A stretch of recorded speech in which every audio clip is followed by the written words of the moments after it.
Hello दोस्तों, स्वागत है आपका हमारे यूट्यूब चैनल प्रीति की कहानियों में।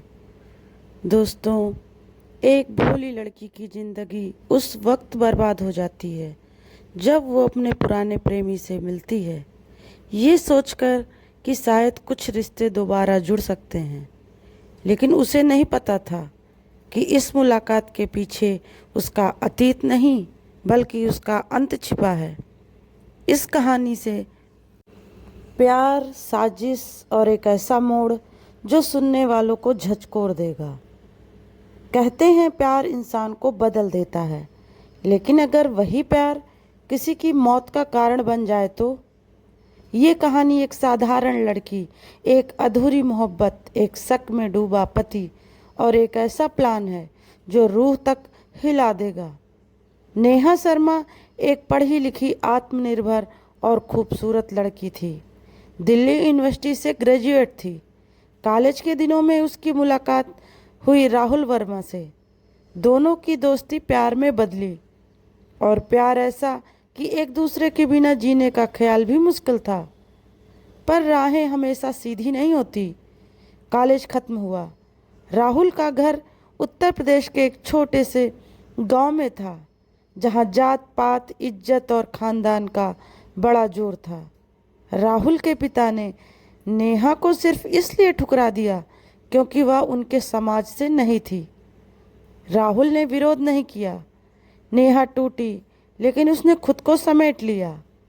3 साल बाद नेहा की शादी हुई अभय ठाकुर से, एक सरकारी अफसर, सीधा साधा पर थोड़ा संदेह प्रिय किस्म का इंसान।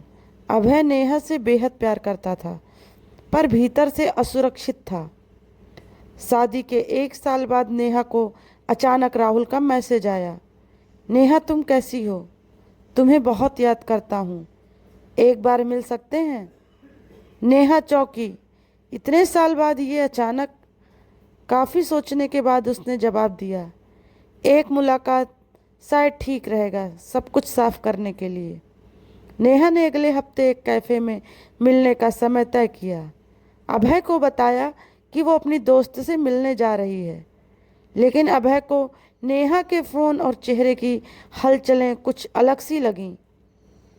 उसने चुपचाप नेहा के पीछे गुप्त रूप से जासूसी करने का फैसला किया। नेहा और राहुल की मुलाकात हुई। बातचीत में भावनाएं उमड़ पड़ीं। राहुल अब भी नेहा से प्यार करता था, लेकिन वो सिर्फ क्लोजर चाहती थी। वो अपनी शादीशुदा जिंदगी में लौटना चाहती थी। लेकिन अभय, उसने दोनों की तस्वीरें ले ली थीं। वो उबल रहा था। घर लौटने के बाद उसने नेहा से कुछ नहीं कहा, लेकिन अंदर ही अंदर एक प्लान बना रहा था। अगले दिन रात को उसने नेहा से कहा, चलो कहीं घूमने चलते हैं, थोड़ा समय साथ बिताते हैं। नेहा मान गई। वो कार से जंगल की तरफ निकल गए, जहां अभय अक्सर उसे रोमांटिक सैर पर ले जाता था। लेकिन आज माहौल अलग था। गाड़ियों का आना जाना कम, अंधेरा और हवाओं में सन्नाटा।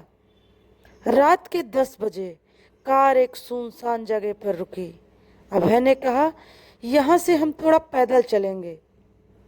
एक जगह है जो हमने तुम्हारे लिए रखी है। नेहा मुस्कुराई, लेकिन उसे अंदाजा नहीं था कि उसकी जिंदगी की आखिरी रात शुरू हो चुकी है। जंगल के अंदर एक पुरानी झोपड़ी थी। अभय ने कहा, यहीं बैठते हैं, कुछ बातें करते हैं। जैसे ही नेहा ने झोपड़ी का दरवाजा खोला, अंदर राहुल बैठा था। नेहा हैरान, राहुल तुम यहाँ कैसे? अभय पीछे से बोला, मैंने बुलाया है उसे। मैं चाहता हूँ तुम दोनों अब सच्चाई से सामना करो। और हाँ, ये आखिरी बातचीत होगी। राहुल कुछ घबराया हुआ था। वो नहीं जानता था कि अभय ने उसे नेहा के नाम पर बुलाया है। अभय ने दरवाज़ा बंद किया और ताला लगा दिया।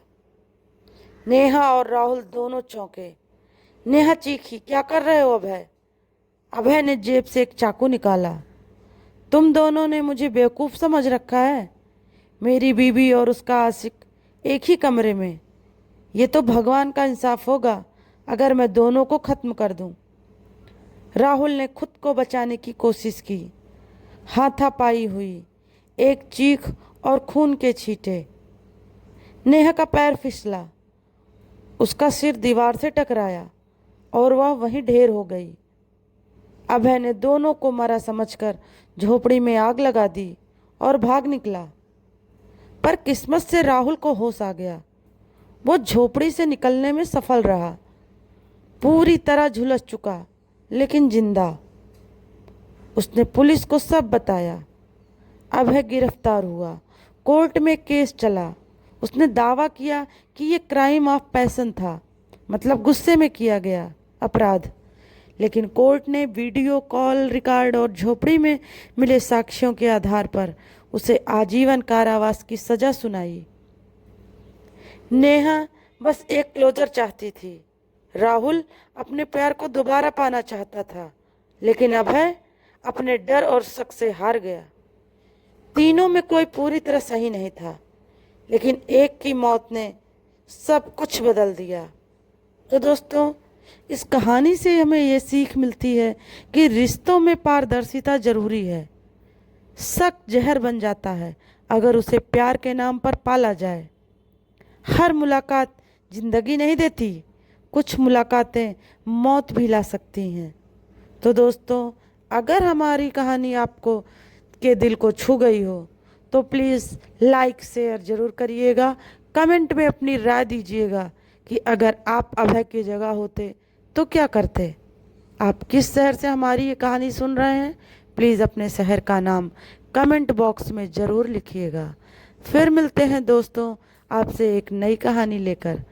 तब तक के लिए दोस्तों, नमस्कार।